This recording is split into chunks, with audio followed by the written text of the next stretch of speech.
तो हेलो दोस्तों, नमस्कार। आप सभी का हमारे यूट्यूब चैनल पर स्वागत है। यदि आप लोग क्लास 12 फिजिक्स के स्टूडेंट हैं और 2024 में बोर्ड परीक्षा देने वाले हैं तो आज का वीडियो आप सभी लोग के लिए सबसे ज़्यादा महत्वपूर्ण वीडियो होने वाली है, क्योंकि आज की इस वीडियो में हम लोग क्लास 12 फिजिक्स की पूरी किताब से आपको जो सबसे ज़्यादा महत्वपूर्ण बहुविकल्पी प्रश्न होते हैं उनको हम लोग आज के एक ही वीडियो में करने वाले हैं। तो वीडियो आपकी एक महामैराथन वीडियो होने वाली है और इस वीडियो के अंतर्गत जो क्वेश्चन आपको करवाए जाएंगे वो सभी क्वेश्चन आपके बोर्ड परीक्षा में हर साल आने वाले प्रश्न है। तो इसीलिए आप लोग वीडियो को बिल्कुल भी स्किप मत करिएगा और साथ में वीडियो को आप लोग अभी के अभी लाइक कर दो, चैनल को भी सब्सक्राइब कर दो इसी प्रकार के और भी वीडियोस को पाने के लिए।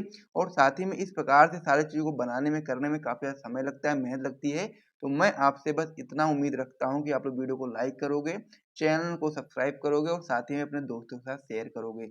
और साथ ही में मेरी सभी लोगों के साथ मेरी एक दुआ रहेगी कि आप लोग अपने बोर्ड एग्जाम में चाहे आप किसी भी सब्जेक्ट की बात करें, हर एक सब्जेक्ट में आप लोग बहुत ही अच्छा स्कोर करो। तो इसीलिए आप लोग वीडियो को जल्दी से लाइक करो। फिर हम लोग क्लास 12 फिजिक्स की पूरी किताब से आपको जो 17 प्रश्न महत्वपूर्ण बहुविकल्पी प्रश्न होते हैं उनको हम लोग आज के एक ही वीडियो में कंप्लीट कर लेते हैं। तो चलो हम लोग जल्दी से वीडियो को स्टार्ट कर देते हैं। तो वीडियो को शुरू करने से पहले एक जरूरी बात मैं आपको और भी बताना चाहता हूँ कि यदि आप लोग क्लास 12 फिजिक्स के सभी इंपॉर्टेंट क्वेश्चन आंसर को प्राप्त करना चाहते हो, चाहे बहुविकल्पी हो, चाहे अति लघु हो, चाहे लघु हो, चाहे दीर्घ हो, तो आप लोग हमारा टॉपर ग्रुप ज्वाइन कर सकते हैं। एक सब्जेक्ट का प्राइस मात्र 50 रुपीज रखा गया है। कितना? मात्र 50 रुपये। जिसको भी ज्वाइन करना हुआ वो लोग इस नंबर पे व्हाट्सएप पर मैसेज करेंगे। नंबर हमारा हो जाता है 97 93 44 00 81। इस नंबर पे आपको क्या करना है, इसी नंबर पे पेमेंट करके आप लोग इसी नंबर पे व्हाट्सएप पर पेमेंट का स्क्रीनशॉट भेज देना। तो आप लोग बताओगे, उसके लिए आपको टॉपर ग्रुप में ऐड कर दिया जाएगा और जितने भी इंपॉर्टेंट क्वेश्चन आंसर होंगे वो सारे आपको दे दी जाएंगे। तो ये सारी चीज़ें आप लोग समझ गए होंगे। तो चलिए अब हम लोग अपनी वीडियो को स्टार्ट करते हैं और क्लास 12 फिजिक्स की पूरी किताब से आपको जो सबसे ज़्यादा महत्वपूर्ण 17 बहुविकल्पी प्रश्न होते हैं उनको हम लोग देखना शुरू करते हैं।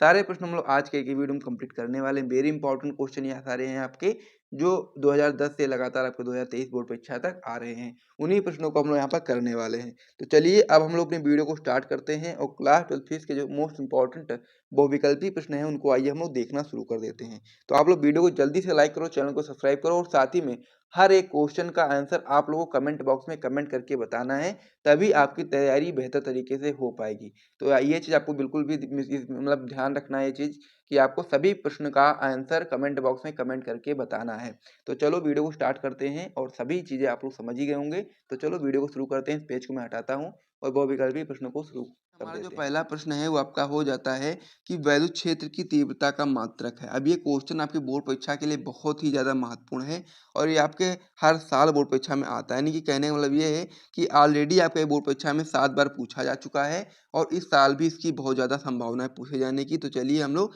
इसको समझ लेते हैं कि कैसे आप लोग वैद्युत क्षेत्र की तीव्रता का मात्रक बताओगे। तो इसमें आप लोग सबसे पहले सॉल्व करना सीखोगे कि वैद्युत क्षेत्र की तीव्रता जो होती है उसका सूत्र क्या होता है। सबसे पहले सूत्र पता होगा तभी आप लोग मात्रक निकाल पाओगे। तो सबसे पहले हम इसको सॉल्व करके आपको दिखाएँगे, उसका फिर हम लोग मात्रक बाद में पढ़ेंगे, जब हमारा आंसर निकल कर के आ जाएगा।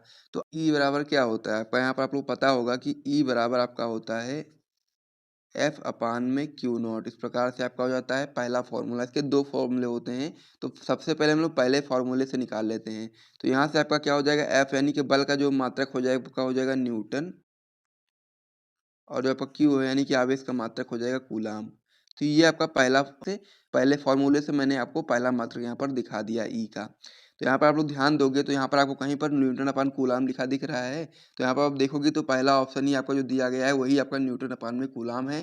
तो इसीलिए आप लोग पहले वाले ऑप्शन पर ही सही टिक लगा दोगे। तो ऑप्शन नंबर ए जो आपका हो जाएगा सही ऑप्शन हो जाएगा। इसके अलावा कभी-कभी आपसे ऑप्शन में देखने को मिल जाएगा आपको वोल्ट अपान में मीटर, ये भी आपको यहाँ पर देखने को मिल सकता है, क्योंकि जो आपका वैद्युत क्षेत्र की तीव्रता होती है उसका एक और फॉर्मूला होता है बी अपान में डी। तो यहाँ से भी मात्रक आपसे दिख सकता है। तो यहाँ पर आपका दिख जाएगा वोल्ट अपान में मीटर। इस प्रकार से यहाँ से भी आपको यहाँ पर देख लेना है, क्योंकि इसे भी आपको याद कर लेना है, क्योंकि ये दोनों आपके जो होते हैं ई बराबर बी अपान में डी और एफ अपान में क्यू नॉट, दोनों से आपके मात्रक निकलेंगे और दोनों से पहला मात्रक हो जाएगा न्यूटन अपान में कूलाम, दूसरा आपका हो जाएगा वोल्ट अपान में मीटर। तो यदि आपसे न्यूटन अपान में कूलाम न दिया होकर के वोल्ट अपान में मीटर दिया होता तो भी आप लोग वोल्ट अपान मीटर पे सही टिक लगा देते, क्योंकि ये दोनों मात्रक आपके वैद्युत क्षेत्र की तीव्रता के होते हैं। तो इस प्रकार से आप समझ गए होंगे मैं उम्मीद करता हूँ। फिर हम लोग अगले क्वेश्चन की ओर बढ़ते हैं। अगला क्वेश्चन हमारा इसमें हो जाता है कि वैद्युतशीलता का मात्रक है। इसमें आपको सबसे पहले वैद्युतशीलता का मात्रक बताना है, यानी चार्ट का मात्रक आपको यहाँ पर बताना है। सबसे पहले आपको इसको सॉल्व करना पड़ेगा। सॉल्व करोगे तो फिर आपको इसका मात्रक आराम से पता चल जाएगा। तो चलिए हम सॉल्व करके देख लेते हैं। तो सबसे पहले आपको क्या पता होना चाहिए? सबसे पहले आपको यहाँ पर फॉर्मूला पता होना चाहिए कूलाम के नियम का। तो फॉर्मूला क्या हो जाता है आपका? F बराबर 1/4 pi epsilon not Q1 Q2 अपान में क्या था आपका आर स्क्वायर। तो इस प्रकार से ये आपका सबसे पहले आपको यहाँ पर फॉर्मूला पता हो गया। अब हम लोग को इसमें से ई नॉट का निकालना है मात्रक। तो हम लोग क्या करेंगे? ई नॉट को इस साइड ले आएंगे और ई नॉट इधर आ जाएगा, बटे में आपका हो जाएगा 1/4 पाई, यहाँ से आपका हो जाएगा एफ। उसके बाद फिर आपका आगे क्या हो जाएगा? ये आपका हो जाएगा Q1 Q2 अपान में आर स्क्वायर। तो अब हम लोग यहाँ से क्या करेंगे? सबसे पहले देखोगे आप लोग तो यहाँ पर क्या हो जाएगा? यू नॉट बराबर, इसको हम लोग क्या करेंगे? इधर साइड ले आएंगे तो Q1 Q2 हो जाएगा, बटे में आपका हो जाएगा 4 पाई एफ आर स्क्वायर। इस प्रकार से आपका हो जाएगा। तो यहाँ से आप लोग देखोगे तो Q1 Q2 है, तो यहाँ पर क्या हो जाएगा? ये आपका जो इसका मतलब कि Q है, यानी कि आवेश से आवेश का मात्रक कितना हो जाएगा? तो आप लोग जानते हैं कूलाम हो जाएगा। तो ऊपर आप क्या कर दोगे? कूलाम। एक आवेश आपका यहाँ पर दो आवेश दिए गए ना, तो कूलाम इंटू कूलाम, इस प्रकार से आपका हो जाएगा। दो हो जाएंगे ना। उसके बाद फिर बटे में क्या है आपका? एफ दिया है। एफ का मात्रक कितना होता है? न्यूटन होता है। न्यूटन हो जाएगा यहाँ पर। इनटू में आपका क्या है? आर स्क्वायर, यानी कि क्या हो जाएगा यहाँ? इसका मात्रक मीटर स्क्वायर हो जाएगा। तो इस प्रकार से आपका हो जाएगा मीटर स्क्वायर। तो अब यहाँ से आप लोग मात्रक देखोगे तो क्या हो जाएगा आपका? अब कूलाम इंटू कूलाम है, तो इसको हम लोग कैसे लिख सकते हैं? इस प्रकार से हम लोग लिख सकते हैं कूलाम कूलाम स्क्वायर। ठीक, क्या लिख देंगे? कूलाम स्क्वायर अपान में क्या हो जाएगा? Newton into metre square. तो इस प्रकार से आपको देखना है, ये वाला ऑप्शन आपका इसमें देखना है कि कौन सा ऑप्शन ये वाला दिया है, कूलाम स्क्वायर अपान में न्यूटन मीटर स्क्वायर। तो उस पर हम लोग को सही टिक लगाना है। तो यहाँ पर आप लोग ध्यान दोगे तो पहला ऑप्शन दिया गया न्यूटन अपान में कूलाम, दूसरा आपका दिया गया कूलाम स्क्वायर अपान में न्यूटन मीटर स्क्वायर। तो ये आपको यहाँ पर देखना है, मैंने आपको बताया भी था, कूलाम स्क्वायर बटे में आपका था न्यूटन मीटर स्क्वायर। तो ये वाला ऑप्शन आपका सही हो जाएगा। तो इस वाले ऑप्शन पर आपको सही टिक लगा देना है, यानी कि बी वाला ऑप्शन जो आपका होता है कूलाम स्क्वायर अपान में न्यूटन मीटर स्क्वायर। तो ये ऑप्शन आपका सही हो जाएगा। अब हम इसमें अगले क्वेश्चन की ओर बढ़ते हैं और इसमें जो अगला क्वेश्चन है उसको हम लोग देखते हैं। तो अगला क्वेश्चन हमारा इसमें हो जाता है कि वैद्युत फ्लक्स का मात्रक है। ये क्वेश्चन भी आपके बोर्ड परीक्षा के लिए बहुत ही ज़्यादा महत्वपूर्ण है। तो वैद्युत फ्लक्स का मात्रक भी आपको निकालना यहाँ पर आना चाहिए। तो सबसे पहले मैं पेज ले लेता हूँ, फिर मैं आपको अच्छे तरीके से समझाता हूँ। तो सबसे पहले आपको वैद्युत फ्लक्स का फार्मूला पता होना चाहिए। तो क्या होता है फार्मूला? फार्मूला आपका हो जाता है फाई ई बराबर ई ए कॉस थीटा। तो यहाँ से आप लोग जानते हो कि ई जो आपका होता है वैद्युत क्षेत्र जो आपका होता है, इसके दो फॉर्मूले होते हैं। एक बराबर होता है आपका ई बराबर बी अपान में डी होता है, और एक आपका होता है एफ अपान में क्यू नॉट। इस प्रकार से आपका दो हो जाते हैं। तो यहाँ से सबसे पहले हम लोग बी अपान में डी करके निकालेंगे। तो सबसे पहले हम लोग लिख सकते हैं फाई ई बराबर बी अपान में डी कर देंगे ए कॉस थीटा। तो यहाँ से क्या हो जाएगा आपका? बी की जगह पर क्या कर सकते हो? वोल्ट अपान में आपका हो जाएगा मीटर, और ये क्या है आपका? क्षेत्र ए दिया है, यानी कि क्षेत्रफल, तो आपका हो जाएगा मीटर स्क्वायर। तो इस प्रकार से आपका ये मीटर से स्क्वायर कैंसिल हो जाएगा, तो बचेगा केवल केवल वोल्ट इंटू मीटर। इस प्रकार से आपका बचेगा कि वैद्युत फ्लक्स का मात्रक आपका वोल्ट इंटू मीटर होता है। तो इस प्रकार से आप लोग इसमें देखेंगे सबसे पहले। तो यहाँ पर आप लोग देखोगे तो पहला ऑप्शन दिया गया वेबर, दूसरा आपका दिया गया वोल्ट अपान मीटर, और तीसरा दिया गया आपको वोल्ट इंटू मीटर। तो यही आपका सही ऑप्शन हो जाता है, मैंने आपको बता भी दिया था। और अब हम लोग अगले क्वेश्चन की ओर बढ़ते हैं। अब हमारा इसमें अगला क्वेश्चन दिया गया है कि एक बंद पृष्ठ के भीतर n वायुद्रुव स्थित है, बंद पृष्ठ से निर्गत वैद्युत फ्लक्स होगा। ये चीज़ हम लोग इसमें बतानी है। तो पहला ऑप्शन इसमें दिया गया है Q अपान में एप्सिलॉन नॉट, दूसरा ऑप्शन दिया गया है कि 2Q अपान में एप्सिलॉन नॉट, और तीसरा ऑप्शन दिया गया -2Q अपान में एप्सिलॉन नॉट, और चौथा ऑप्शन दिया गया शून्य। तो यहाँ पर आपको याद रखना है कि बंद फ्लक्स में जो वैद्युत फ्लक्स होगा आपका कितना हो जाता है? शून्य होता है। तो इसलिए आप लोग ऑप्शन नंबर डी पर सही टिक लगा लेंगे, क्योंकि आपको याद भी रखना है बंद पृष्ठ से जो निर्गत वैद्युत फ्लक्स होगा आपका शून्य होगा। तो इसलिए इस वाले ऑप्शन पे आप लोग सही टिक लगा लो। उसके बाद हम लोग अगले पीछे बढ़ते हैं और वहाँ पर जो महत्वपूर्ण प्रश्न होता है उसको हम लोग देखते हैं। यहाँ तक यदि आपको वीडियो पसंद आए तो वीडियो को लाइक भी कर दीजिए, साथ में चैनल को भी सब्सक्राइब कर दीजिए।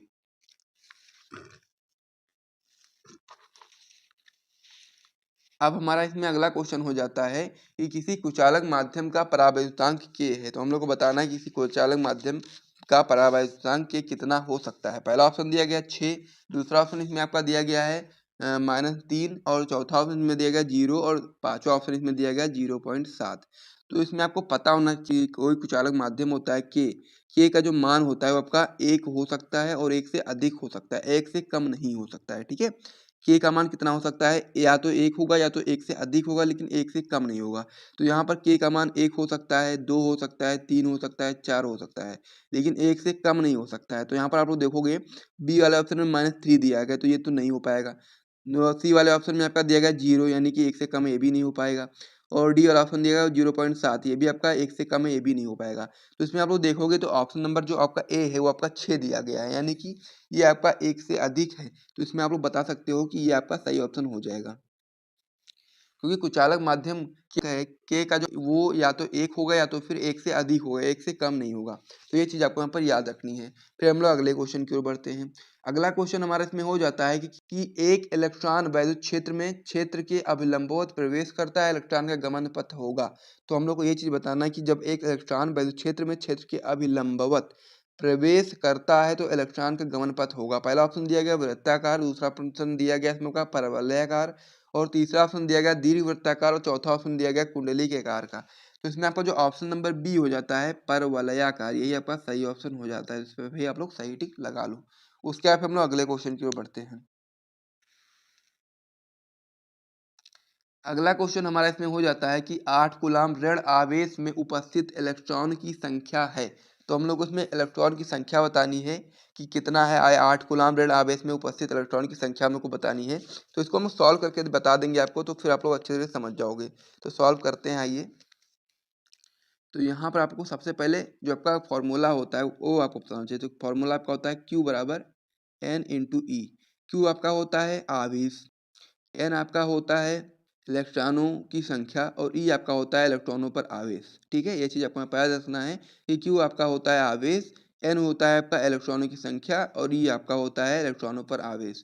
तो इस प्रकार से आपका ये हो गया।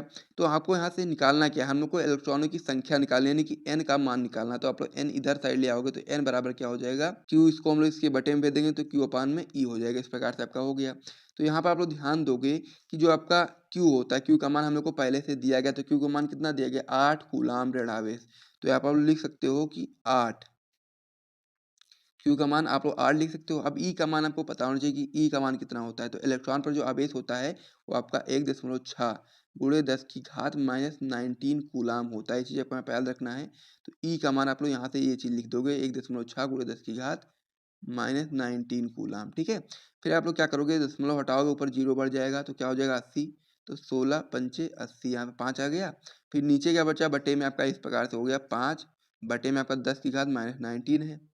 तो क्या करोगे आप लोग कि जो जो आपका 10 की घात -19, इसको जब ऊपर लेकर के जाओगे तो इस प्रकार से आपका हो जाएगा 5 गुणे 10 की घात 19, क्योंकि जो माइनस में था जब ऊपर जाएगा तो प्लस में हो जाएगा। तो यही आपका निकल करके आ जाएगा। इलेक्ट्रॉनों की संख्या होगी कितनी, निकल करके आएगी n बराबर 5 गुणे 10 की घात 19। इस प्रकार से आपका निकल करके आ जाएगा। तो ऑप्शन में आपको देखना है और बताना है कि कौन सा ऑप्शन सही है। पहला ऑप्शन दिया गया है 2.5 गुणे 10 की घात 19, दूसरा ऑप्शन में दिया गया 1.6 गुणे 10 की घात 19 और तीसरा ऑप्शन आपका इसमें दिया गया है 5 गुणे 10 की घात 19। तो यही मैंने आपको बताया भी था कि 5 गुणे 10 की घात 19।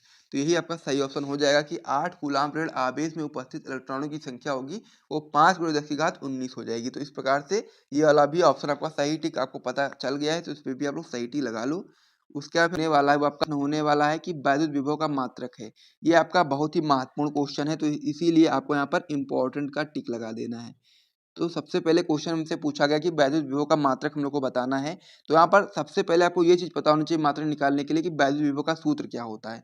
तो सूत्र अगर आपको पता होगा तो आप लोग मात्रक बहुत ही आसानी से निकाल पाओगे। तो सूत्र जो वैद्युत विभव का होता है V बराबर W अपान में Q।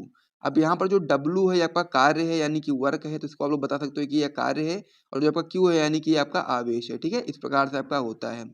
उसके बाद फिर हम लोग बात करेंगे कार्य।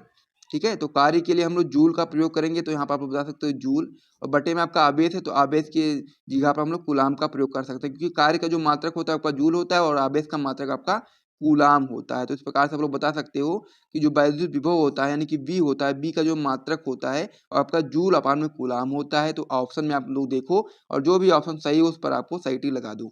तो पहला ऑप्शन आप लोग देखोगे तो जूल अपान में कूलाम दिया गया है, तो यही आपका सही ऑप्शन है, क्योंकि मैंने आपको बता भी दिया कि जूल अपान कूलाम कैसे आया है। तो यहाँ से आप लोग देख करके बता सकते हो कि जो आपका वैद्युत विभव का मात्रक है वो आपका सही मात्रक है जूल अपान में कूलाम। तो इसलिए आप लोग पहले वाले ऑप्शन पर सही टिक लगा लो। उसके बाद फिर हम लोग अगले क्वेश्चन की ओर बढ़ते हैं। इसमें हमारा अगला क्वेश्चन दिया गया है कि एक इलेक्ट्रॉन वोल्ट का ऊर्जा मान, ये भी आपका बहुत ही महत्वपूर्ण क्वेश्चन है। यहाँ पर इसको भी आपको ध्यान रखना है, ये भी आपका इंपॉर्टेंट क्वेश्चन ये भी आपका होता है। तो ये चीज़ आपको पता होना चाहिए कि एक इलेक्ट्रॉन वोल्ट का जो ऊर्जा मान होता है वो कितना होता है, ये चीज़ आपको यहाँ पर पता होना चाहिए। पहला ऑप्शन इसमें आपका दिया गया है 9.1 × 10 की घात -19 जूल। उसके बाद फिर दूसरा ऑप्शन इसमें आपका दिया गया 1.6 × 10 की घात -19 जूल। तीसरा ऑप्शन आपका इसमें दिया गया 1.6 × 10 की घात -31 जूल। और चौथा ऑप्शन इसमें आपका दिया गया 9.1 × 10 की घात -31 जूल। तो इस प्रकार से आपको 4 ऑप्शन दिए गए हैं, लेकिन मैं आपको सही ऑप्शन बताता हूँ कि एक इलेक्ट्रॉन वोल्ट का ऊर्जा मान है वो कितना होता है, और साथ ही में जिसको भी इसका आंसर पता है वो लोग कमेंट में कमेंट करके जरूर बताइएगा। तो इसमें जो आपका एक इलेक्ट्रॉन वोल्ट का जो ऊर्जा मान होता है वो आपका होता है 1.6 × 10 की घात -19 जूल। इस प्रकार से आपका होता है। तो इस प्रकार से आप लोग ऑप्शन नंबर बी पर सही टिक लगा सकते हो। तो इस प्रकार से 2 क्वेश्चन यहाँ पर आप लोग के कंप्लीट हो चुके हैं, तो इसे आप अपनी कॉपी में नोट कर लो। उसके बाद हम लोग अगले क्वेश्चन की ओर बढ़ते हैं। इसमें हमारा अगला क्वेश्चन हो जाता है कि चांदी का परावैद्युतांक यानी के होता है, हमको बताना है कि चांदी का परावैद्युतांक कितना होता है। पहला ऑप्शन में आपका दिया गया के बराबर 0 होता है, दूसरा ऑप्शन में आपका दिया गया के बराबर प्लस में 1 होता है, और तीसरा ऑप्शन आपका दिया गया के बराबर इनफाइनाइट यानी कि अनंत होता है, और के बराबर -1 होता है। तो यहाँ पर आपको याद रखना है कि जो चांदी होता है उसका परावैद्युतांक अनंत होता है। इस प्रकार से आप लोग बता सकते हो कि जो आपका ऑप्शन नंबर सी होता है ये आपका सही ऑप्शन हो जाता है, क्योंकि जो चांदी का परावैद्युतांक होता है वो के का मान अनंत होता है। इस प्रकार से आप लोग बता सकते हो। तो इस प्रकार से इतने क्वेश्चन कंप्लीट हो गए, इसे आप अपनी कॉपी में नोट कर लीजिए। साथ ही में यहाँ तक यदि आपको वीडियो पसंद आया है तो वीडियो को लाइक कर दीजिए। फिर हम लोग अगले क्वेश्चन की ओर बढ़ते हैं अगले पेज पर, और वहाँ पर अगले क्वेश्चन को हम लोग देखते हैं। तो ये सारी चीज़ आप लोग नोट ही कर चुके होंगे। अब हमारा इसमें अगला क्वेश्चन हो जाता है कि किसी चालक की प्रतिरोधकता व चालकता का गुणनफल निर्भर करता है। तो इसमें आपका पहला ऑप्शन दिया गया लंबाई पर, दूसरा ऑप्शन आपका इसमें दिया गया अनुप्रस्थ काट के क्षेत्रफल पर, तीसरा ऑप्शन आपका इसमें दिया गया ताप पर, और चौथा ऑप्शन दिया गया किसी पर नहीं। तो आपको यहाँ पर बताना है कि किसी चालक की जो प्रतिरोधकता होती है वह चालकता होती है, उसका जो गुणनफल होता है किस पर निर्भर करता है। तो आपको ये चीज़ पता होना चाहिए कि चालक की प्रतिरोधकता व चालकता का जो गुणनफल होता है वो आपका लंबाई पर निर्भर करता है। तो इसलिए आप लोग इस वाले ऑप्शन यानी कि ऑप्शन नंबर ए पर सही टिक लगा देंगे। उसके बाद हम लोग अगले क्वेश्चन की ओर बढ़ेंगे। अगला क्वेश्चन हमारा इसमें हो जाता है कि वैद्युत धारा घनत्व J तथा अपवहन वेग यानी कि अपवाह वेग BD में संबंध है, जहां पर आपका जो E है वो इलेक्ट्रॉन का आवेश है और N आपका है उनकी संख्या यानी कि इलेक्ट्रॉनों की संख्या है। तो हम लोग को यहाँ पर वैद्युत धारा घनत्व J तथा अपवाह वेग BD में संबंध बताना है कि कौन सा संबंध होता है। यहाँ पर आपके ऑप्शन दिए गए हैं, उनमें से हमको सही संबंध बताना है। तो इसमें आपका पहला ऑप्शन दिया गया J बराबर NEBD का स्क्वायर, दूसरा ऑप्शन आपका इसमें दिया गया है J बराबर NEBD, तीसरा ऑप्शन आपका दिया गया J बराबर BD इंटू E अपान में N, और चौथा ऑप्शन आपका दिया गया J बराबर NE अपान में BD। तो इसमें से आपको चारों ऑप्शन को सबसे पहले अच्छे तरीके से देखना है, और उसके बाद में फिर इसमें आपको सही संबंध बताना है कि धारा घनत्व यानी कि वैद्युत धारा घनत्व J तथा अपवहन वेग में जो संबंध होता है सही संबंध कौन सा है उसको हम लोग को बताना है। तो आप लोग बता सकते हो कि जो आपका ऑप्शन नंबर बी होता है J बराबर NEBD, यही आपका सही संबंध होता है वैद्युत धारा घनत्व तथा अपवहन वेग के बीच में। तो इस प्रकार से आप लोग बता सकते हैं। तो ये सारी चीज़ें आप लोग नोट कर लीजिए, और यहाँ पर आप लोग ये चीज़ भी यहाँ पर ध्यान रखेंगे कि J क्या है। तो J आपका वैद्युत धारा घनत्व है, आपका BD है आपका अपवाह वेग, और आपका N है इलेक्ट्रॉनों की संख्या, और आपका जो E है वो इलेक्ट्रॉन पर आवेश है। तो इस प्रकार से आप लोग इस पर बता सकते हैं। फिर हम लोग अगले क्वेश्चन की ओर बढ़ते हैं। अगला क्वेश्चन हमारा इसमें हो जाता है कि विशिष्ट प्रतिरोध का मात्रक है। ये भी आपका एक इम्पॉर्टेंट क्वेश्चन है, और मैंने आपको पहले ही बताया है कि किसी भी चीज़ का यदि आपको मात्रक निकालना है तो आपको फॉर्मूला भी पता होना चाहिए। यदि आपको फॉर्मूला नहीं पता होगा तो फिर आपको मात्रक निकालने में बहुत ही ज़्यादा परेशानी होने वाली है। तो इसमें आपका सबसे पहले पूछा गया कि विशिष्ट प्रतिरोध का मात्रक है, तो उसमें आपको सबसे पहले विशिष्ट प्रतिरोध का फॉर्मूला पता होना चाहिए। जब आपको फॉर्मूला पता होगा तो विशिष्ट प्रतिरोध का मात्रक आप लोग बहुत ही आसानी से निकाल सकते हैं। तो सबसे पहले हम लोग देख लेते हैं कि जो आपका विशिष्ट प्रतिरोध होता है उसका फॉर्मूला क्या होता है। तो फॉर्मूला आपका होता है रो रो बराबर आर इंटू ए अपान में एल, ये आपका फॉर्मूला होता है विशिष्ट प्रतिरोध का, जहां पर जो आपका आर होता है आपका प्रतिरोध होता है, ए आपका क्षेत्रफल होता है और एल आपकी लंबाई होती है और आपका रो जो होता है आपका विशिष्ट प्रतिरोध होता है। तो इस प्रकार से आपको यहाँ पर बता देना है कि इस प्रकार से आपका ये सूत्र होता है विशिष्ट प्रतिरोध का। ठीक है, अब इसका मात्रक किस प्रकार से निकालोगे उसे भी आप लोग समझ लीजिए।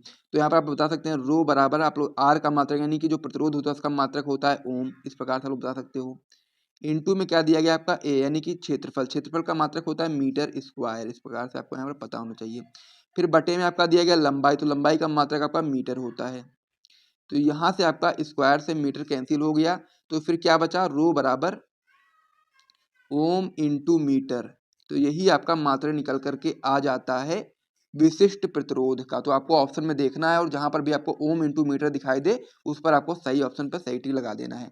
तो पहला ऑप्शन में आपका दिया गया ohm inverse into metre inverse, दूसरा ऑप्शन आपका इसमें दिया गया ओम इनवर्स इंटू मीटर, तीसरा ऑप्शन आपका दिया गया ओम इंटू मीटर। तो यही आपका सही ऑप्शन हो जाएगा। मैंने आपको बता भी दिया कि कैसे आपको प्रूफ करना है, तो इसलिए आप लोग बता सकते हो ऑप्शन नंबर सी जो आपका होगा सही ऑप्शन हो जाएगा। तो इस पर आप लोग सही टिक लगा लेंगे। फिर हम लोग अगले क्वेश्चन की ओर बढ़ेंगे। इसमें हमारा अगला क्वेश्चन हो जाता है किरचॉफ का प्रथम नियम किसके संरक्षण पर आधारित है। ये भी आपका बहुत ही महत्वपूर्ण क्वेश्चन होता है और आपको पता होना चाहिए कि जो किरचॉफ का प्रथम नियम होता है वो किसके संरक्षण पर आधारित होता है। पहला ऑप्शन इसमें आपका दिया गया ऊर्जा, दूसरा ऑप्शन आपका दिया गया द्रव्यमान, तीसरा आपका दिया गया संवेग और चौथा दिया गया आवेश। तो किरचॉफ का जो प्रथम नियम होता है वो आपका आवेश संरक्षण सिद्धांत पर आधारित होता है। तो इसीलिए आप लोग बता सकते हो इसमें आपका जो ऑप्शन नंबर डी होता है आवेश, ये आपका सही ऑप्शन हो जाता है। उन्होंने बहुत सारे महत्वपूर्ण बहुविकल्पी प्रश्नों को देखा है। मैं उम्मीद करता हूं कि सारे प्रश्न आपको बेहतर तरीके से समझ में आएंगे। महत्वपूर्ण प्रश्न है वो आपका हो जाता है कि चुंबकीय क्षेत्र का मात्रक है। इंपॉर्टेंट क्वेश्चन है, आपको पता होना चाहिए कि चुंबकीय क्षेत्र का मात्रक कौन सा होता है। पहला ऑप्शन आपका दिया गया वेबर अपान में मीटर स्क्वायर, दूसरा आपका दिया गया वेबर अपान में मीटर, तीसरा आपका दिया गया वेबर इंटू मीटर और चौथा आपका दिया गया वेबर। तो जो चुंबकीय क्षेत्र का मात्रक होता है, जिसको भी इसका आंसर पता है वो लोग कमेंट बॉक्स में कमेंट करो। जितने भी क्वेश्चन यहाँ पे करवाए जा रहे हैं सभी का, यदि आपको किसी भी क्वेश्चन का आंसर पता है तो आप लोग कमेंट में पहले ही कमेंट कर देना मेरे आंसर को बताने से पहले ही। तो चुंबकीय क्षेत्र का जो सही मात्रक होता है वो आपका हो जाता है ऑप्शन नंबर ए वेबर अपान में मीटर स्क्वायर। तो इसीलिए आप लोग ऑप्शन नंबर ए पर सही टिक लगा लेंगे। फिर हम लोग अगले क्वेश्चन की ओर बढ़ेंगे। अगला क्वेश्चन हमारा इसमें हो जाता है कि एक चुंबकीय क्षेत्र उत्पन्न किया जा सकता है, यानी कि एक चुंबकीय क्षेत्र किसके द्वारा उत्पन्न किया जा सकता है आपको इसमें बताना है। पहला ऑप्शन आपका दिया गया है केवल बदलते विद्युत क्षेत्र के द्वारा, दूसरा आपका ऑप्शन दिया गया गतिमान आवेश द्वारा, तीसरा आपका दिया गया ए व बी दोनों और चौथा आपका दिया गया कोई नहीं। तो जो आपका एक चुंबकीय क्षेत्र होता है वो आपका उत्पन्न किया जाता है गतिमान आवेश द्वारा। केवल आप लोग गतिमान आवेश के द्वारा चुंबकीय क्षेत्र उत्पन्न कर सकते हैं, इसीलिए आप ऑप्शन नंबर बी पर सही टिक लगा देंगे। फिर हम लोग अगले क्वेश्चन की ओर बढ़ेंगे और साथ ही में यदि आपको पहले से ऑप्शन पता है तो आप लोग कमेंट बॉक्स में कमेंट करते हुए रहिएगा और इसी प्रकार के और भी महत्वपूर्ण वीडियोस को पाने के लिए चैनल को भी सब्सक्राइब कर दीजिएगा। तो इसमें अब हमारा अगला क्वेश्चन हो जाता है mu naught into epsilon not की पावर हो जाएगी -12 का मान है हम लोग को इसमें बताना है कि mu naught into epsilon not की पावर -12 का मान हम लोग को बताना है। तो पहला ऑप्शन आपका इसमें दिया गया 3 × 10⁻7 मीटर अपान में सेकेंड, इस प्रकार से आपका पहला ऑप्शन हो गया। दूसरा ऑप्शन आपका दिया गया 3 × 10⁻9 मीटर प्रति सेकंड, तीसरा ऑप्शन आपका दिया गया 3 × 10⁸ मीटर प्रति सेकंड और चौथा ऑप्शन आपका दिया गया 3 × 10⁻10 मीटर प्रति सेकंड है। तो इसमें आपको सही ऑप्शन बताना है। तो mu naught into epsilon not की पावर -12 का जो मान होता है वो 3 × 10⁸ मीटर प्रति सेकंड होता है, जो कि एक प्रकाश का जो वेग होता है उसके बराबर होता है। तो इसलिए आप बता सकते हैं कि जो प्रकाश का वेग होता है वो भी आपका 3 × 10⁸ मीटर प्रति सेकंड होता है और उसी के बराबर आपका इसका मान हो जाता है। तो इस प्रकार से आप ऑप्शन नंबर सी पर सही टिक लगा देंगे। फिर हम लोग अगले क्वेश्चन की ओर बढ़ेंगे। अब इसमें हमारा अगला क्वेश्चन हो जाता है कि धारावाही चालक के चारों ओर उत्पन्न क्षेत्र होता है। हम लोग को बताना है कि जो धारावाही चालक होता है उसके चारों ओर उत्पन्न क्षेत्र क्या होता है। पहला ऑप्शन आपका दिया गया केवल वैद्युत क्षेत्र होता है, दूसरा आपका दिया गया ना वैद्युत क्षेत्र ना ही चुंबकीय क्षेत्र और तीसरा आपका दिया गया केवल चुंबकीय क्षेत्र और चौथा आपका दिया गया कोई नहीं। तो धारावाही धारावाही चालक के चारों उत्पन्न जो क्षेत्र होता है वो केवल आपका चुंबकीय क्षेत्र होता है, इसीलिए आप लोग इस वाले ऑप्शन पर सही टिक लगा देंगे यानी कि ऑप्शन नंबर सी पर। फिर हम लोग अगले क्वेश्चन की ओर बढ़ेंगे। अब इसमें हमारा अगला क्वेश्चन हो जाता है कि अमीटर का नेट प्रतिरोध कम होना चाहिए जिससे कि पहला ऑप्शन आपका दिया गया है या अधिक गर्म नहीं होता है, दूसरा ऑप्शन आपका दिया गया है या अधिक धारा नहीं लेता है, तीसरा ऑप्शन आपका दिया गया है धारा नाप सकता है और चौथा ऑप्शन आपका दिया गया कि अमीटर का नेट प्रतिरोध जो होता है वो कम होना चाहिए, जिससे यह मापी जाने वाली धारा में पेछड़ीय परिवर्तन नहीं करता है। तो इस प्रकार से ये वाला जो ऑप्शन था ये भी आपका इस प्रकार से 4 ऑप्शन हो जाते हैं और इसमें से आपको देख के बताना है कि जो अमीटर का नेट प्रतिरोध होता है वो कम होना चाहिए, जिससे कि जो आपका अमीटर का जो नेट प्रतिरोध होगा जब वो कम होगा तो उससे मापी जाने वाली जो धारा होगी उसमें पक्षीय परिवर्तन नहीं करता है। इसलिए आप लोग इसलिए यानी कि ऑप्शन नंबर डी पर सही टिक लगा देंगे। तो ये वाला ऑप्शन आपका सही हो जाएगा। फिर हम लोग अगले क्वेश्चन की ओर बढ़ते हैं। अब हमारा इसमें अगला क्वेश्चन क्या हो जाता है उसको आइए देख लेते हैं और यदि आपको यहाँ तक वीडियो पसंद आए तो वीडियो को लाइक जरूर कर दीजिएगा। तो अब हमारे इसमें अगला क्वेश्चन हो जाता है कि निम्नलिखित में से किस मीटर का प्रतिरोध उच्चतम होगा। पहला ऑप्शन आपका दिया गया वोल्ट मीटर, दूसरा आपका दिया गया अमीटर, तीसरा आपका दिया गया मिली अमीटर और चौथा आपका दिया गया गैल्वेनोमीटर। ठीक है, तो निम्नलिखित में से किस मीटर का प्रतिरोध उच्चतम होगा ये चीज हमको यहाँ पर बतानी है। तो जो आपका वोल्ट मीटर होता है इस मीटर का जो प्रतिरोध होता है वो उच्चतम होगा इन सभी में। तो इसीलिए आप लोग ऑप्शन नंबर ए पर सही टिक लगा देंगे, वोल्ट मीटर पर। ये आपका सही ऑप्शन हो जाता है। फिर हम लोग अगले क्वेश्चन की ओर बढ़ते हैं। अगला क्वेश्चन हमारा इसमें हो जाता है कि चल कुंडली धारा मापी की सुग्राह्यता में वृद्धि की जा सकती है। हम लोग को बताना है कि जो चल कुंडली धारा मापी की सुग्राह्यता होती है उसमें हम लोग किस प्रकार से वृद्धि कर सकते हैं। पहला ऑप्शन आपका दिया गया कुंडली का क्षेत्रफल घटाकर, दूसरा ऑप्शन आप लोग बता सकते हैं कुंडली का क्षेत्रफल बढ़ाकर, तीसरा ऑप्शन आप लोग बता सकते हैं चुंबकीय क्षेत्र का मान घटाकर और चौथा ऑप्शन आप लोग बता सकते हैं कुंडली में फेरों की संख्या बढ़ाकर। ठीक है, इस प्रकार से 4 ऑप्शन आपको दिए गए हैं। तो इसमें आपको सही ऑप्शन बताना है कि चल कुंडली धारामापी की सुग्राह्यता हम लोग किस प्रकार से बढ़ा सकते हैं कि उसकी वृद्धि किस प्रकार से कर सकते हैं। तो इसमें जो आपका सही ऑप्शन हो जाता है आपका हो जाता है ऑप्शन नंबर बी, यानी कि कुंडली का क्षेत्रफल बढ़ा करके हम लोग चल कुंडली धारामापी की सुग्राह्यता में वृद्धि कर सकते हैं। इस प्रकार से ये वाला ऑप्शन नंबर बी भी सही हो जाता है।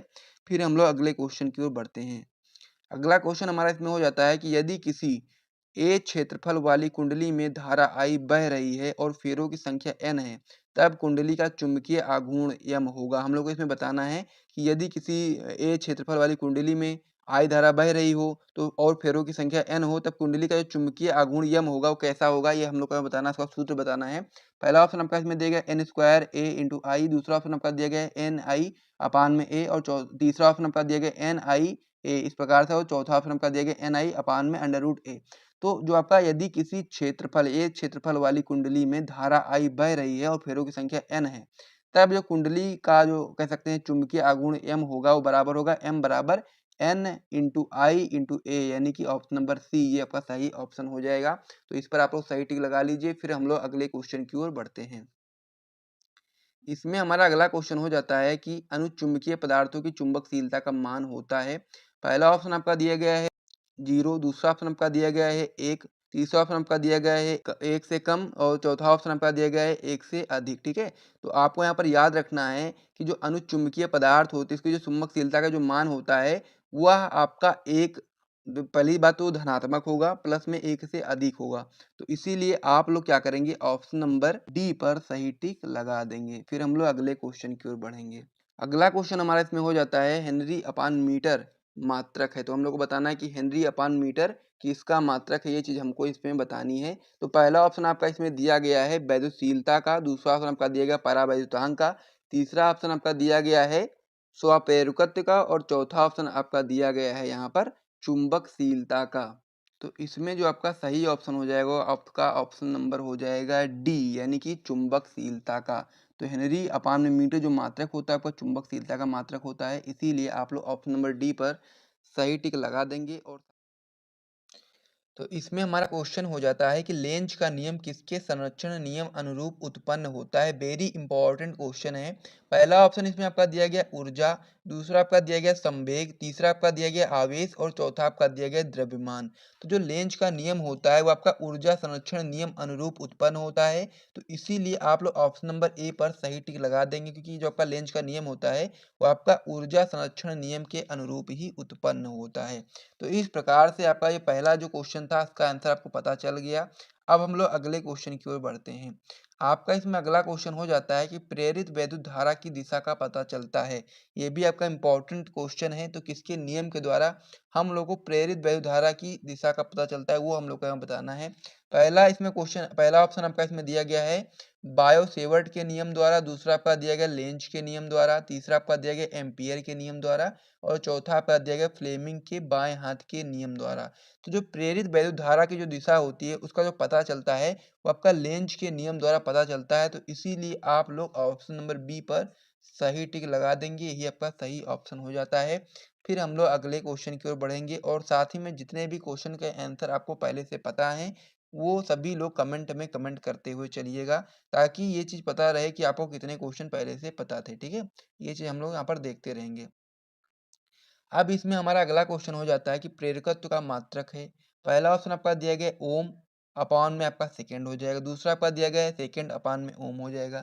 तीसरा आपका दिया गया है इसमें ओम इंटू सेकंड और चौथा आपका दिया गया 1 अपॉन में आपका ओम इंटू सेकंड। ठीक है, तो इस प्रकार से दिया गया जो प्रेरकत्व का जो मात्रक होता है वो आपका ओम इंटू सेकंड होता है, यानी कि ऑप्शन नंबर सी। तो इसीलिए आप लोग इस वाले ऑप्शन पर सही टिक लगा लीजिए, अपनी कॉपी में नोट कर लीजिए और याद भी कर लीजिए। फिर हम लोग अगले क्वेश्चन की ओर बढ़ते हैं। अब इसमें हमारा अगला क्वेश्चन हो जाता है कि एक शुद्ध प्रेरकत्व में औसत शक्ति क्षय होती है। हम लोग को बताना क्या है कि एक शुद्ध प्रेरकत्व में जो औसत शक्ति क्षय होती है वो कितना होता है, वो हमको हमें बताना है।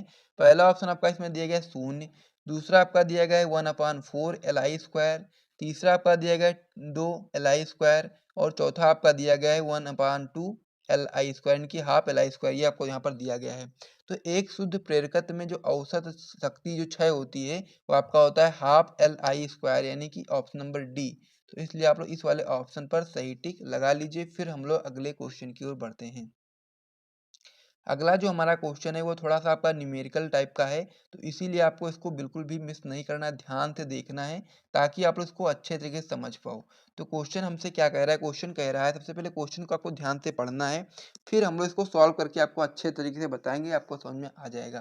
क्वेश्चन आपका कह रहा है कि 10 ओम प्रतिरोध तथा 10 हेनरी प्रेरकत्व की एक कुंडली 50 वोल्ट की बैटरी से जोड़ी गई है। कुंडली में संचित ऊर्जा होगी, यानी कि हम लोग कुंडली में संचित ऊर्जा निकालना है, यानी कि यू का मान हम लोग को यहाँ पर निकालना है। तो सबसे पहले क्वेश्चन में जो चीज़ें दी गई हैं उसको हम लोग लिखेंगे, ताकि एक प्रोसेस के तरीके से आप लोग जब करोगे तो फिर आपको बेहतर तरीके से समझ में आएगा। तो किस प्रकार से आप लोग इसका हल करोगे, आइए सबसे पहले हम लोग देख लेते हैं।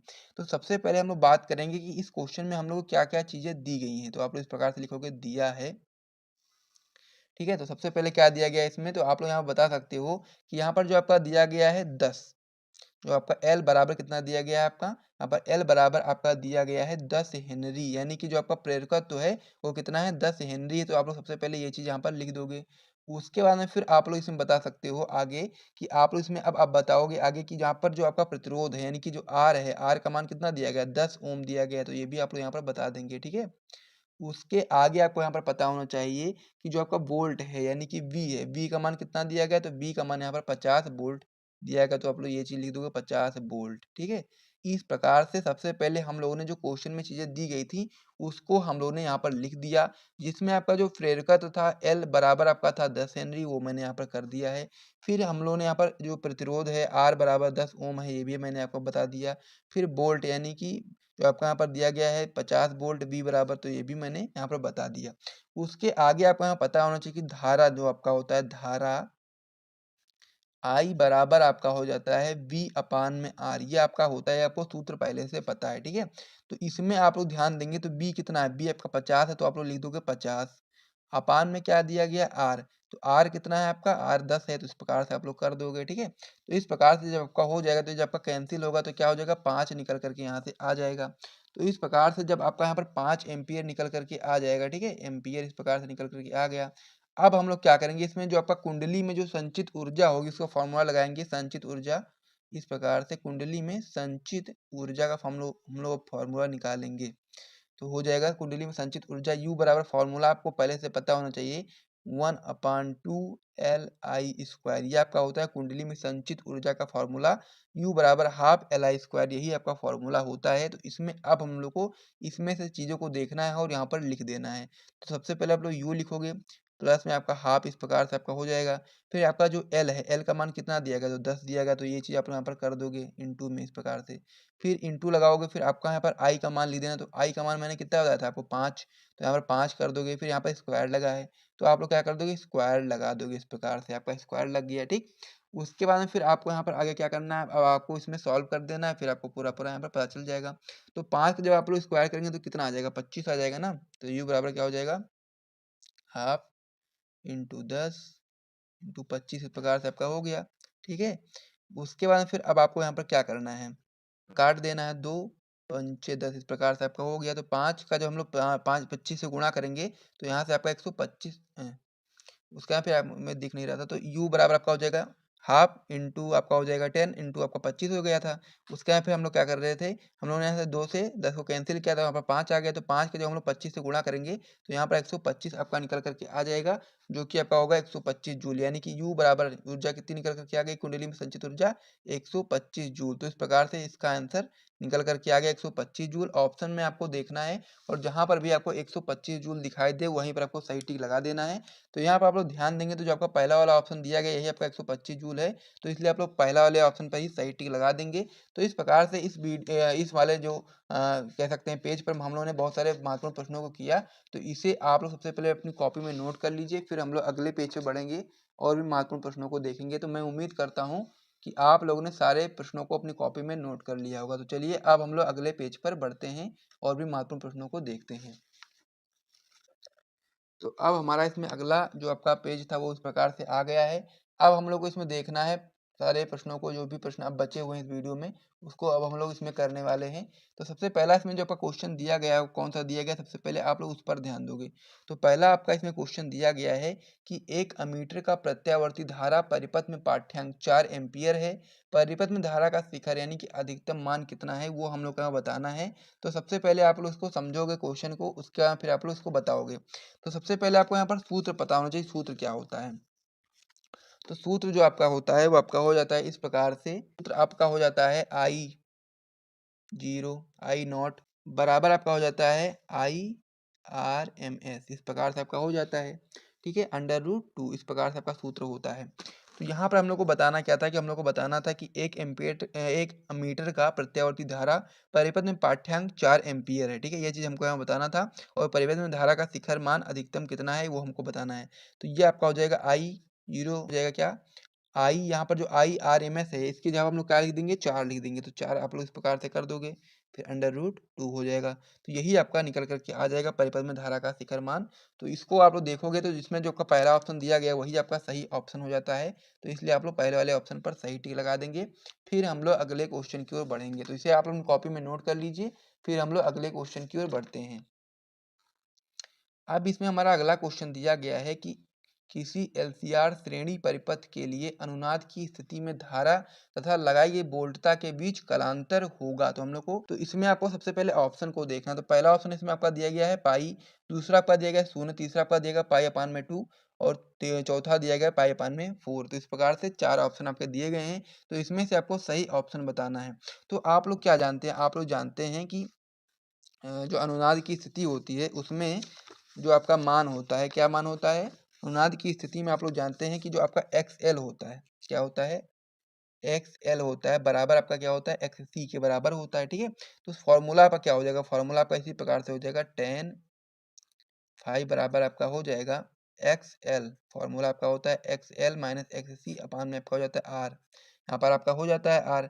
तो यहाँ पर क्या है कि जो आपका XL है वो क्या है, बराबर है XC के। तो यदि आप लोग चाहो तो जहाँ पर जो दिया गया है XL, ठीक है, XL और XC जो दोनों हैं दोनों बराबर हैं, तो यदि आप लोग चाहो तो XL माइनस XL भी कर सकते हो, क्योंकि XC भी XL के बराबर ही है। तो आप लोग XC ना लिख करके XL भी लिख सकते हो ना, तो इस प्रकार से आपका हो जाएगा। तो यहाँ पर जब आपका XL माइनस XL हो जाएगा तो क्या हो जाएगा, 0 अपान में R हो जाएगा। और जब आपका ऊपर 0 होता है और नीचे कोई भी अंक होता है तो फिर जब हम लोग उसका गुणा करते हैं, भाग करते हैं, तो 0 ही आता है। तो इस प्रकार से बता सकते हैं कि किसी LCR श्रेणी परिपथ के लिए अनुनाद की स्थिति में जो धारा तथा लगाई गई वोल्टता के बीच जो कलांतर होगा वो आपका कितना होगा, 0 होगा। इसीलिए आप लोग ऑप्शन नंबर बी पर सही टिक लगा दीजिए। फिर हम लोग अगले क्वेश्चन की ओर बढ़ते हैं। अगला क्वेश्चन हमारा इसमें हो जाता है कि ट्रांसफार्मर में क्या संभव नहीं है। तो पहला ऑप्शन आपका दिया गया भंवर धारा, दूसरा आपका दिया गया प्रत्यावर्ती धारा, तीसरा आपका दिया गया दिष्ट धारा और चौथा आपका दिया गया प्रेरित धारा। तो जो ट्रांसफार्मर होता है उसमें दिष्ट धारा संभव नहीं है, ये चीज आपको यहाँ पे याद रख लेना है। तो इसीलिए आप लोग ऑप्शन नंबर सी पर सही टिक लगा देंगे। फिर हम लोग अगले क्वेश्चन की ओर बढ़ेंगे। तो अब हमारा इसमें अगला क्वेश्चन क्या होता है ये हम लोग उनको देख लेते हैं। इसमें हमारा अगला क्वेश्चन हो जाता है कि एक प्रत्यावर्ती परिपथ में R बराबर 100 ओम है, XL बराबर 300 ओम तथा XC बराबर है आपका 200 ओम श्रेणी क्रम में जुड़े हैं। आरोपित वैद्युत वाहक बल तथा प्रवाहित धारा में कलांतर है। तो ये हमको हमें बताना है, जिसमें एक प्रत्यावर्ती परिपथ है जिसमें R बराबर आपका मान दिया गया 100 ओम, XL बराबर आपका 300 ओम तथा XC बराबर आपका 200 ओम श्रेणी क्रम में जुड़े हुए हैं। आरोपित वैद्युत वाहक बल तथा प्रवाहित धारा में हम लोग को कलांतर बताना है। कलांतर कितना है ये चीज हमको यहाँ बताना है। तो सबसे पहले हम लोग क्या करेंगे, इसको समझेंगे अच्छे तरीके से, फिर हम लोग इसको सॉल्व करेंगे, ठीक है। तो आइए अब हम लोग इसको सॉल्व करके देख लेते हैं। तो फॉर्मूला तो मैंने आपको बताया ही था कि जो आपका tan फाई होता है बराबर क्या होता है एक्स एल माइनस एक्स सी के बराबर होता है, बटे में आपका इस प्रकार से आर होता है। तो यहाँ पर आप लोग ध्यान दोगे तो जो आपका एक्सएल है, एक्सएल का मान कितना है, एक्सएल का मान 300 है तो 300 कर दो। माइनस में आपका एक्सी है, एक्सी का मान कितना है 200 है तो 200 कर दो, यहाँ पर देख सकते हो। बटे में आपका आर है, तो आर का मान कितना है, आर का मान 100 है। इस प्रकार से आपका मान क्या है, आर का मान 100 है। तो इस प्रकार से tan फाई बराबर आपका क्या हो जाएगा 300 माइनस 200 बटे में आपका हो जाएगा 100। इस प्रकार से आपका हो गया। फिर आप लोग क्या करना है, दो मतलब कि यहाँ पर जो 200 है 300 में से माइनस कर देंगे तो क्या बचेगा आपका 100 हो जाएगा। और बटे में आपका क्या हो जाएगा 100, ये भी आपको बटे में 100 है तो 100 से 100 भाग करोगे तो फिर आपका 1 आ जाएगा। तो क्या हो जाएगा tan फाई बराबर आपका हो जाएगा tan 45 डिग्री लेंगे तो इस प्रकार से आपका हो जाएगा फाई बराबर कितना हो जाएगा 45 डिग्री हो जाएगा इस प्रकार से। तो इसमें आपको देखना है सही ऑप्शन कौन सा है। तो ऑप्शन नंबर डी जो आप लोग देखोगे ये आपका सही ऑप्शन हो जाएगा। तो इस पे आप लोग सही टिक लगा देंगे। तो इस पेज को मैं यहाँ पर हटा देता हूँ। तो इसमें हमारा क्वेश्चन होने वाला है, आपका होने वाला है कि वैद्युत चुम्बकीय तरंगे उत्पन्न होती हैं। तो हम लोग को बताना है कि जो वैद्युत चुम्बकीय तरंगे होती हैं वो किस प्रकार से उत्पन्न होती हैं। पहला ऑप्शन इसमें आपका दिया गया त्वरित आवेश द्वारा, दूसरा आपका दिया गया आवेशहीन कण द्वारा, तीसरा आपका दिया गया स्थिर आवेश द्वारा और चौथा आपका दिया गया नियत वेग से गतिशील आवेश द्वारा। जिसको भी इसका आंसर पता है लोग कमेंट बॉक्स में कमेंट करके बताना। और जो आपका एक क्वेश्चन हो जाता है कि वैद्युत चुम्बकीय तरंगे उत्पन्न होती हैं, तो आप लोग इसमें आप लोग लिख सकते हैं कि जो त्वरित आवेश होता है उसके द्वारा ही वैद्युत चुम्बकीय तरंगे उत्पन्न होती हैं। तो इस प्रकार से आपका जो पहला क्वेश्चन था इसका आंसर आप लोगों ने देख लिया। अब हम लोग इसमें अगले क्वेश्चन की ओर बढ़ते हैं। अगला क्वेश्चन आपका इसमें हो जाता है कि वैद्युत चुम्बकीय तरंगों की प्रकृति होती है। पहला आपका दिया गया अनुदैर्ध्य होती है, दूसरा आपका दिया गया अनुप्रस्थ होती है, या फिर तीसरा दिया गया दोनों ए व बी दोनों होती हैं, चौथा आपका इसमें दिया गया इनमें से कोई नहीं। तो जो वैद्युत चुम्बकीय तरंगे होती है उनकी जो प्रकृति होती है वो अनुप्रस्थ होती है। इसीलिए आप लोग ऑप्शन नंबर बी पर सही टिक लगा देंगे। फिर हम लोग अगले क्वेश्चन की ओर बढ़ेंगे। अगला क्वेश्चन हमारे इसमें हो जाता है सबसे बड़ी तरंग दैर्ध्य की वैद्युत चुम्बकीय तरंगे हैं। हम लोग को बताना है कि सबसे बड़ी तरंग दैर्ध्य की वैद्युत चुम्बकीय तरंग कौन सी है। पहला आपका दिया गया एक्स किरणें, दूसरा आपका दिया गया पराबैंगनी किरणें, तीसरा आपका दिया गया तरंग रेडियो तरंगे और चौथा आपका दिया गया अवरक्त विकिरण। तो सबसे बड़ी तरंग दैर्ध्य की जो वैद्युत चुम्बकीय तरंगे हैं वो आपकी है रेडियो तरंगे, यानी कि ऑप्शन नंबर सी ये आपका सही ऑप्शन हो जाएगा। तो इस पे आप लोग सही टिक लगा लो। फिर हम लोग अगले क्वेश्चन की ओर बढ़ेंगे। इसमें अब हमारा अगला क्वेश्चन हो जाता है कि निम्नलिखित में से कौन सी वैद्युत चुम्बकीय तरंग नहीं है। पहला आपका दिया गया गामा किरणें, दूसरा आपका दिया गया एक्स किरणें, तीसरा आपका दिया गया अवरक्त विकिरण और चौथा आपका दिया गया अल्फा किरणें। तो निम्नलिखित में से कौन सी वैद्युत चुम्बकीय तरंग नहीं है हमको इसमें बताना था। तो इसमें हम लोग बता सकते हैं कि जो आपका अल्फा किरणें होती हैं आपका वैद्युत चुम्बकीय तरंग नहीं है। तो इसीलिए आप लोग ऑप्शन नंबर डी पर सही टिक लगा लेंगे। फिर हम लोग अगले क्वेश्चन की ओर बढ़ेंगे। अब हमारा इसमें अगला क्वेश्चन हो जाता है कि यदि ई तथा बी वैद्युत चुम्बकीय तरंग के क्रमशः वैद्युत सदिश तथा चुम्बकीय सदिश हों तब वैद्युत चुम्बकीय तरंग के संचरण की दिशा अनुदिश होती है। तो हम लोग को बताना क्या है, हम लोग को बताना है कि यदि मान लीजिए आप लोग ई तथा जो बी है वो वैद्युत चुम्बकीय तरंग के क्रमशः ई आपका हो जाएगा वैद्युत सदिश और बी आपका हो जाएगा चुम्बकीय सदिश हों, तब वैद्युत चुम्बकीय तरंग के संचरण की जो दिशा होगी वो किस प्रकार से होगी वो हमको यहाँ पर समझना है। तो पहला आपका दिया गया ई, दूसरा आपका दिया गया बी, तीसरा आपका दिया गया ई डॉट बी और चौथा आपका दिया गया ई क्रॉस बी। तो इस प्रकार से आपका ये हो जाता है। तो इसमें आपको बताना जो सही ऑप्शन हो जाएगा आपका ऑप्शन नंबर डी हो जाएगा ई क्रॉस बी, तो आप लोग इस वाले ऑप्शन पर सही टिक लगा दीजिएगा। तो इस प्रकार से इस पेज पर हम लोगों ने कई सारे महत्वपूर्ण प्रश्नों को देखा है, तो इसीलिए आप लोग सबसे पहले इन प्रश्नों को नोट कर लो, फिर हम लोग अगले पेज पे बढ़ेंगे और भी महत्वपूर्ण प्रश्नों को देखेंगे। और साथ में यदि आपको यहाँ वीडियो पसंद आया है तो वीडियो को लाइक भी कर दीजिए, साथ में चैनल को भी सब्सक्राइब कर दीजिए। तो ये सारी चीज़ आप लोग नोट कर चुके होंगे, तो चलिए अब हम लोग अगले पेज पर बढ़ते हैं।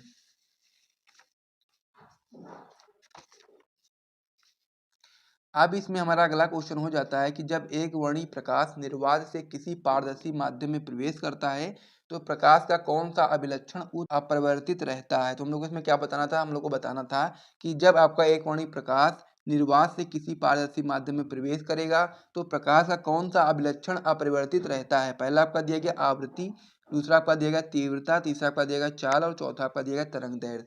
तो जब एक वर्णी प्रकाश निर्वात से किसी पारदर्शी माध्यम में प्रवेश करेगा तो प्रकाश का जो आवृत्ति होगी वो आपका जो होगा वो अपरिवर्तित रहता है। तो इसीलिए आप लोग ऑप्शन नंबर ए पर सही टिक लगाएंगे।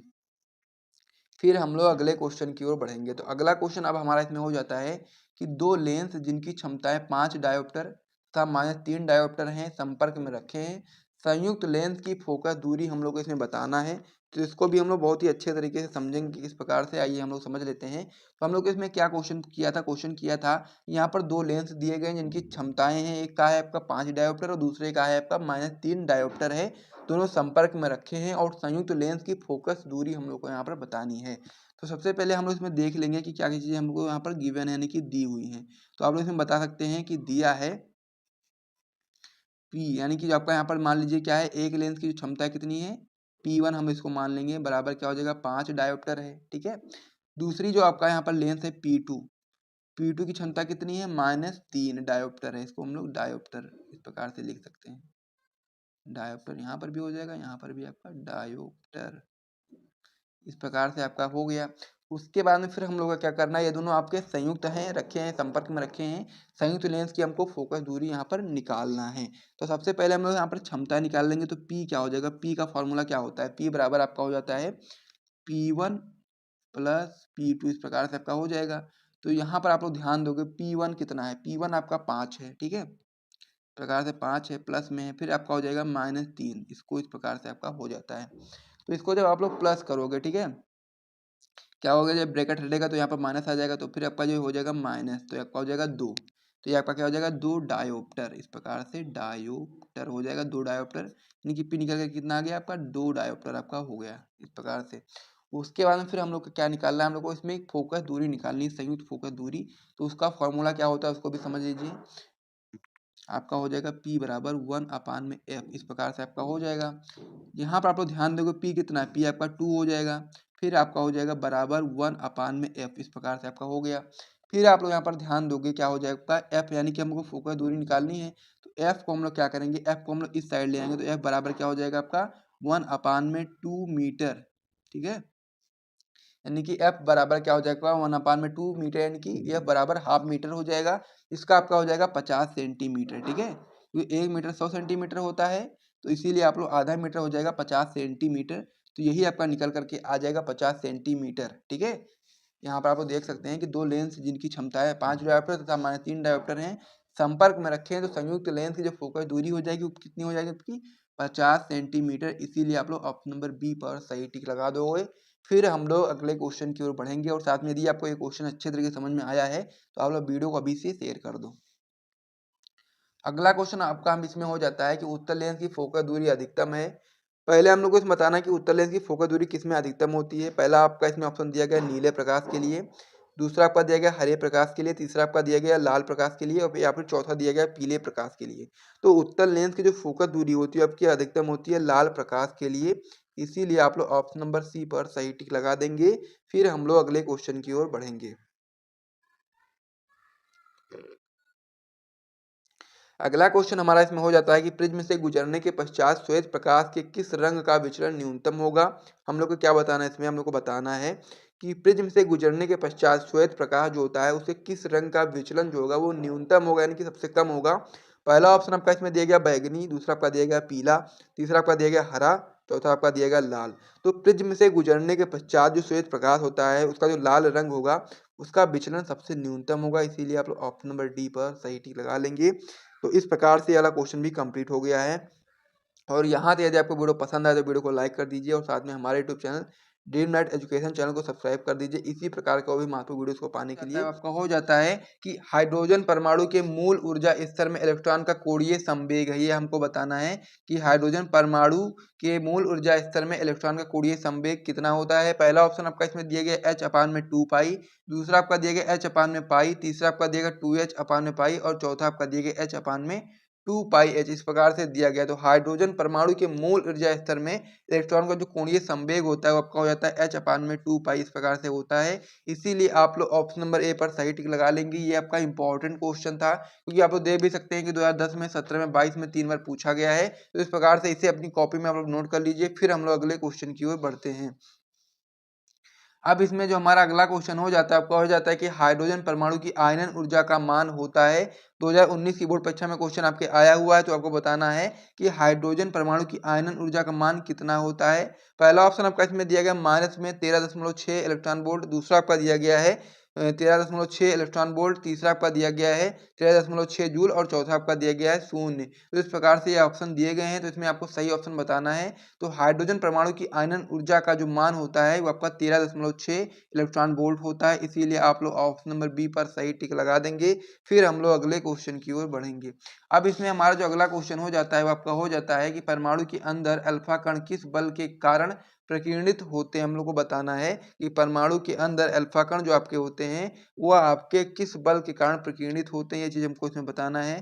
पहला ऑप्शन आपका इसमें दिया गया है गुरुत्वीय बल, दूसरा आपका दिया गया नाभिकीय बल, तीसरा आपका दिया कूलाम बल और चौथा आपका दिया है चुंबकीय बल। तो परमाणु के अंदर जो अल्फा कण होते हैं वह आपके कूलाम बल के कारण प्रकीर्णित होते हैं। इसीलिए आप लोग ऑप्शन नंबर सी पर सही टिक लगा लेंगे।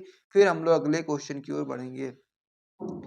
अब इसमें हमारा जो अगला क्वेश्चन हो जाता है आपको जाता है कि अर्धचालक में संयोजकता बैंड एवं चालक बैंड के बीच ऊर्जा अंतराल लगभग होता है। हम लोग को बताना है कि अर्धचालक में संयोजकता बैंड एवं चालक बैंड के बीच में जो ऊर्जा अंतराल होता है वो लगभग कितना होता है, ये चीज हमको बताना है।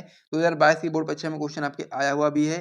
पहला ऑप्शन आपका इसमें दिया गया 0, दूसरा आपका दिया गया 15 इलेक्ट्रॉन वोल्ट, तीसरा आपका दिया गया 5 इलेक्ट्रॉन वोल्ट और चौथा आपका दिया गया 1 इलेक्ट्रॉन वोल्ट। तो अर्धचालक में संयोजकता बैंड एवं चालक बैंड के बीच में जो ऊर्जा अंतराल होता है वो लगभग आपका 1 इलेक्ट्रॉन वोल्ट होता है। इसीलिए आप लोग ऑप्शन नंबर डी पर सही टिक लगा लेंगे। तो इस प्रकार से इस पेज पर हम लोगों ने कई सारे महत्वपूर्ण प्रश्नों को किया है, तो इसे आप अपनी कॉपी में जल्दी से नोट कर लीजिए। फिर हम लोग अगले क्वेश्चन की ओर बढ़ेंगे, अगले पेज पर और भी महत्वपूर्ण प्रश्नों को देखेंगे। और साथ में यदि आपको यहाँ से वीडियो पसंद आए तो वीडियो को लाइक जरूर करिएगा, लाइक में बिल्कुल भी कंजूसी मत करिएगा। तो चलिए अब हम लोग अगले क्वेश्चन की ओर बढ़ते हैं। तो इसमें हमारा अगला क्वेश्चन दिया गया कि सूर्य की विकिरण ऊर्जा का स्रोत है। हम लोग को बताना है सूर्य की विकिरण ऊर्जा का स्रोत। 2007 में, 17, 16 में 2 बार पूछा गया है। तो यहाँ पर आपको सूर्य की विकिरण ऊर्जा का स्रोत बताना है। पहला ऑप्शन आपका इसमें दिया गया नाभिकीय संलयन, दूसरा आपका दिया गया प्रकाश विद्युत प्रभाव, तीसरा आपका दिया गया साइक्लोट्रॉन और चौथा आपका दिया गया नाभिकीय विखंडन। तो सूर्य की विकिरण ऊर्जा का जो स्रोत है वो आपका है नाभिकीय संलयन। इसीलिए आप लोग ऑप्शन नंबर ए पर सही टिक लगा लेंगे। ये आपका मोस्ट इंपॉर्टेंट क्वेश्चन है, इसे आप लोग बिल्कुल भी मिस नहीं कर सकते हो। तो इसीलिए आपको इसको बिल्कुल भी मिस नहीं करना है, इसको अच्छे तरीके से अपनी कॉपी में नोट कर लेना है। फिर अब इसमें हमारा अगला क्वेश्चन हो जाता है कि एक एएमयू की तुल्य ऊर्जा। हम लोग को बताना क्या है, हम लोग को बताना है एक एएमयू की तुल्य ऊर्जा। पहला ऑप्शन आपका दिया गया एक एएमयू की तुल्य ऊर्जा 930 मेगा इलेक्ट्रॉन वोल्ट है, दूसरा आपका दिया गया 931 मेगा इलेक्ट्रॉन वोल्ट, तीसरा आपका दिया गया 913 मेगा इलेक्ट्रॉन वोल्ट है और चौथा आपका दिया गया है 139 मेगा इलेक्ट्रॉन वोल्ट है। तो जो एक एएमयू की जो तुल्य ऊर्जा होती है आपकी 931 मेगा इलेक्ट्रॉन वोल्ट होती है। इसीलिए आपको इसको अच्छे तरीके से याद कर लेना है। इसको आप लोग बिल्कुल भी मिस मत करिएगा, याद कर लीजिएगा अच्छे तरीके से। अब इसमें जो हमारा अगला क्वेश्चन हो जाता है वो हो जाता है कि एक तत्व के परमाणु जो कि द्रव्यमान में भिन्न है परंतु समान प्रकार के रासायनिक गुण रखते हुए कहलाते हैं। हम लोग को क्या बताना है कि एक तत्व के परमाणु जो बताना है जिनका जो द्रव्यमान है, द्रव्यमान में तो वे भिन्न है परंतु समान प्रकार के रासायनिक गुण रखते हैं, क्या कहलाएंगे हमको बताना है। 2013 में और 2011 में 2 बार आपकी बोर्ड परीक्षा में क्वेश्चन आया हुआ है। पहला ऑप्शन आपका इसमें दिया गया सम न्यूट्रॉनिक, दूसरा आपका दिया गया समभारिक, तीसरा आपका दिया गया समस्थानिक और चौथा आपका दिया गया है समावर्ती। तो जो तत्व जो आपके परमाणु में द्रव्यमान में तो भिन्न है, ठीक है, परमाणु ऐसे तत्व के जो परमाणु हैं जो द्रव्यमान में तो भिन्न है परंतु समान प्रकार के रासायनिक गुण रखते हैं वो आपके समस्थानिक कहलाएंगे। इसीलिए आप लोग ऑप्शन नंबर सी पर सही टिक लगाएंगे। फिर हम लोग अगले क्वेश्चन की ओर बढ़ेंगे। इसमें जो हमारा अगला क्वेश्चन हो जाता है आपका हो जाता है कि वह कण जो मूल कण नहीं है। हमको बताना है कि वह कण जो मूल कण नहीं है। पहला ऑप्शन आपका दिया गया प्रोटॉन, प्रोटॉन, दूसरा आपका दिया गया मेसान, तीसरा आपका दिया गया न्यूट्रिनो और चौथा आपका दिया गया अल्फा कण। ये क्वेश्चन आपकी बोर्ड परीक्षा में 2008 में, 11 में, 23 में 3 बार पूछा गया है। मोस्ट इंपॉर्टेंट क्वेश्चन है। हम लोग इसमें ये चीज बतानी थी, वह कण जो मूल कण नहीं है, तो मूल कण आपका नहीं है अल्फा कण, तो इसीलिए आप लोग ऑप्शन नंबर डी पर सही टिक लगा लेंगे। बाकी जो चीजें यहाँ पर दी गई हैं सारे आपके मूल कण हैं, तो इस प्रकार से इसे भी नोट करो। फिर हम लोग अगले क्वेश्चन की ओर बढ़ते हैं। अब इसमें हमारा जो अगला क्वेश्चन हो जाता है, आपका हो जाता है कि युग्म उत्पादन के लिए गामा फोटॉन की न्यूनतम ऊर्जा है। हम लोग को बताना क्या है कि युग्म उत्पादन के लिए गामा फोटॉन की न्यूनतम ऊर्जा कितनी होनी चाहिए, उससे कम नहीं होना चाहिए, न्यूनतम कितना होना चाहिए। पहला आपका दिया गया इसमें 1.02 मेगा इलेक्ट्रॉन वोल्ट, दूसरा आपका दिया गया 102 मेगा इलेक्ट्रॉन वोल्ट, तीसरा आपका दिया गया 9.31 मेगा इलेक्ट्रॉन वोल्ट और चौथा आपका दिया गया 931 मेगा इलेक्ट्रॉन वोल्ट। तो युग्म उत्पादन के लिए गामा फोटॉन की जो न्यूनतम ऊर्जा होती है, वो न्यूनतम ऊर्जा आपकी 1.02 मेगा इलेक्ट्रॉन वोल्ट होनी चाहिए। इस प्रकार से वाला जो ऑप्शन था ये भी नोट कर लीजिए, ये भी आपका सही ऑप्शन हो जाता है।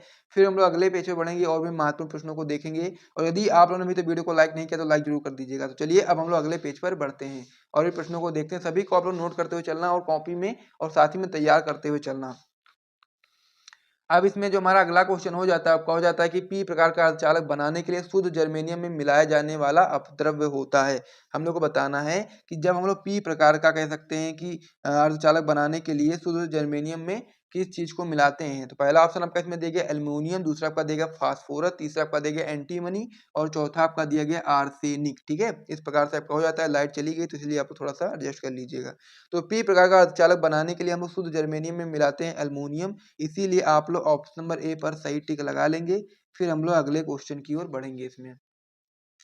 अब इसमें जो हमारा अगला क्वेश्चन हो जाता है वो आपका हो जाता है कि परम शून्य ताप पर शुद्ध जर्मेनियम का क्रिस्टल व्यवहार करता है। ये भी आपका इंपॉर्टेंट क्वेश्चन है, 2010 में और 2012 में 2 बार पूछा गया है कि परम शून्य ताप पर शुद्ध जर्मेनियम का जो क्रिस्टल होता है किस प्रकार से व्यवहार करता है।